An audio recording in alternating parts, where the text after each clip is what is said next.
I made a video over the weekend about why the Minnesota prosecution decided to charge George Floyd's killer with third-degree murder. The video has already over 3 million views, and I'm going to answer some of the most frequently asked questions I've gotten. But before I begin answering questions, here's my TikTok video. Why was the officer who killed George Floyd only charged with third-degree murder? Let's discuss. In Minnesota, third-degree murder is essentially deprived heart/implied malice murder, which is defined as an unintentional killing resulting from extremely reckless conduct that manifests a wanton disregard for human life.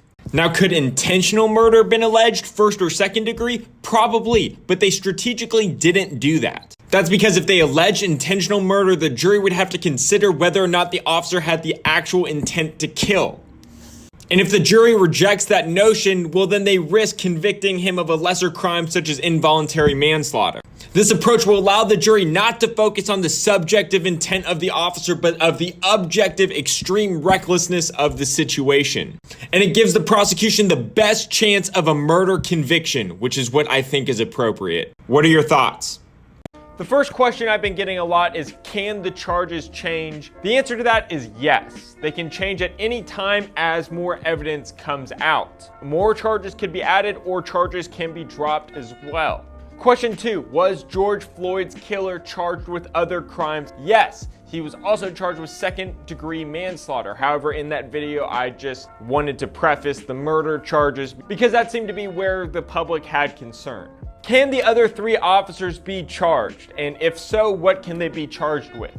Yes, they can be charged, and I predict that charges will be brought. Now, with respect to what charges can be brought, the exact same charges brought against ex-officer Derek Chauvin can be brought against the other 3 as well. This is because they had a duty as officers to intervene if they saw anything. They were all on duty, therefore they could all be held jointly liable. Next question. Why doesn't the prosecution also charge first or second degree murder and let the jury knock it down to third degree murder?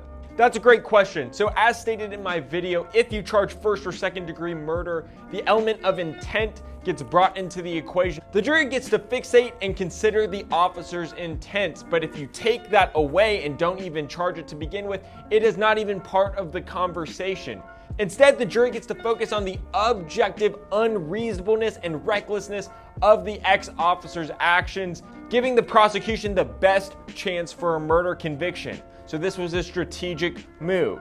The next comment I've been getting is something along the lines of, how does someone accidentally put their knee on George's neck? And the answer to that is he clearly intentionally placed the knee on the neck, but the argument will be, I'm playing devil's advocate, is that even though he intentionally placed the knee on George's neck, he did not intend to kill him. And again, this plays off of why charge third-degree murder. That question is irrelevant. The jury does not even need to consider whether or not he had intent to kill, but will consider the objective extreme recklessness of having your knee on somebody's neck for an extended period of time. Next question, could the case be dropped because there's a tainted jury pool? So obviously, you don't need me to tell you that this is a worldwide event, and I'm sure every single person in Minneapolis knows this. But the answer to your question is no. This case will not be dropped because of a tainted jury pool. Worst case scenario is that they move this case and try it in a venue other than Minneapolis, but they will not drop this case. If you have any more questions, let me know in the comments. I'd be more than happy to address some of them. Thanks.